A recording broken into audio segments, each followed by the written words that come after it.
नमस्कार, मी अंजली कदम. पुन्हा एकदा नवीन विषयासहित आपणासमोर संवाद साधत आहे. ज्या प्रकरणामुळे सध्या महाराष्ट्र ढवळून निघालेलं आहे, ते वैष्णवी हगवणे प्रकरण. खरं म्हणजे प्रकरणाला आता जवळपास 1 महिना होत आला आहे. पण मी मुद्दाम फार उशिरा हा व्लॉग बनवत आहे. यासाठी की काय-काय घडतंय आजूबाजूला ते आपण आधी पाहावं, लक्षात घ्यावं आणि मग काही आपण आपली मतं नोंदवावीत.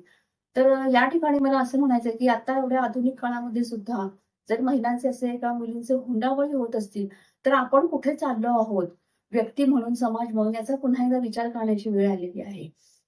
आपण स्वतःला आधुनिक समजतो आहे, मुलींना शिक्षण देत आहोत.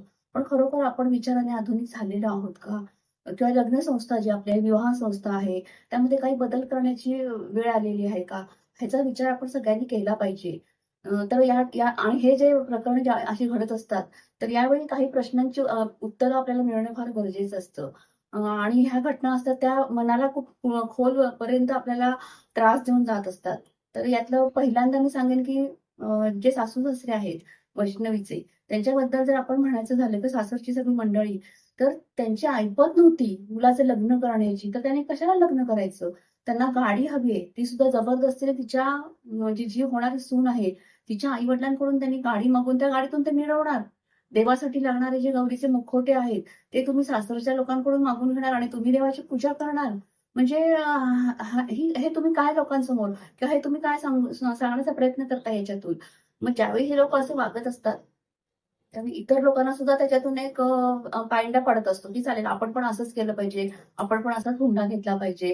म्हणजे ह्यांचे हे जे विकृत वागणं आहे, ते आणखीन 4 लोकांना प्रमोट करत असतं, की तुम्ही पण असं वागा. त्यानंतर मी दुसरी गोष्ट सांगेन, की तिचे आई-वडील. तिच्या आई-वडिलांना म्हणजे वैष्णवीच्या आई-वडिलांना ती इतकी जड झाली होती का मुलगी, की त्यांनी जी मुलगी त्यांना सांगते, की मला काहीतरी सासरी जाच आहे, तरी सुद्धा तुम्ही परत-परत तिला नरकामध्ये का पाठवत होतात?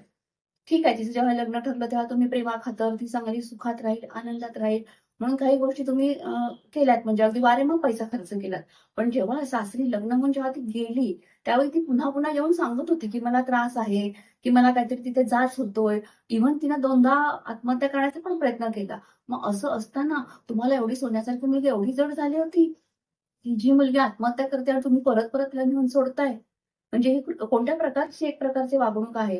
सासरच्या लोकांची तर क्रूरता एवढ्या थराला गेल्या, की एखादी मुलगी एवढी सुंदर आहे, हुशार आहे, शिकलेली आहे, जिला लहान मूल आहे, त्या मुलाचा पण ती विचार न करता जर ती स्वतःचा जीव देतीये, म्हणजे कुठल्या प्रकारचा तिला जाच झाला असेल, हा सगळ्यांनी आपण विचार करण्याची गरज आहे. तर मला असं वाटतं, की ह्या सगळ्या घटनांमधून खूप प्रश्न अनुत्तरित राहतात मध्ये. तर पहिल्यांदा तर मी सांगेन, की वैष्णवी जी स्वतः आहे, ती पण शिकलेली होती, दिसायला सुंदर होती, धडधाकड होती. तर सगळ्याच मुलींना या बाबतीत मला प्रश्न विचारायचा आहे, की लग्न म्हणजे तुमची नेमकी मग कल्पना काय आहे तरुण मुलींच्या आत्ताच्या? की तुम्ही जर स्वतःच्या पायावर उभ्या नाही का राहू शकत? किंवा जर इतकं जाच असेल, तर असं जाचं किंवा असं त्रास देणारं जर तुम्हाला सासर मिळतं, तर टिकवून का ठेवायचंय तुम्हाला? त्याच्यातून तुम्हाला काय सांगायचंय, की मी सासरी चांगल्या पद्धतीने नांदतेय, हे तुम्हाला समाजाला दाखवून ठेवायचंय, इतका त्रास होत असताना सुद्धा? तर या प्रश्नांचा विचार मुलींनी सध्याच्या वातावरणामध्ये करणं फार गरजेचं आहे. तर मुलींना आता आपण खूप चांगल्या पद्धतीने शिकवतोय. अ, खूप मुली पुढे जातायत. अगदी उंच आकाशामध्ये भरारी घेतायत. पण मग या गोष्टींचा मुली विचार करतायत का लग्न करताना? तर लग्न म्हणजे नेमकं काय? तर पुन्हा एकदा मुलींनी विचार करावा. कुटुंबातील मुलींनी, की ज्या मुली आता लग्नाच्या आहेत किंवा साधारण 20 ते 30-32 वर्षापर्यंतच्या आत्ता ज्या लग्नाळू ज्या मुली आहेत, त्यांनी सुद्धा आपल्याला लग्न करायचं ते कशासाठी? रील्स बनवण्यासाठी का? लोकांना दाखवण्यासाठी करायचेत का? लग्न म्हणजे नेमकं काय आहे? 2 कुटुंबांचा एक चांगल्या पद्धतीने एक छान रिलेशन निर्माण होतं यामध्ये. तर खूप हपकेबाजपणा, खूप फॅशन, खूप शो या गोष्टींना महत्त्व न देता तुम्ही काय करू शकता किंवा कशा पद्धतीचं तुम्हाला वातावरण पाहिजे, त्याचा सध्याच्या वातावरणामध्ये मुलींनी विचार केला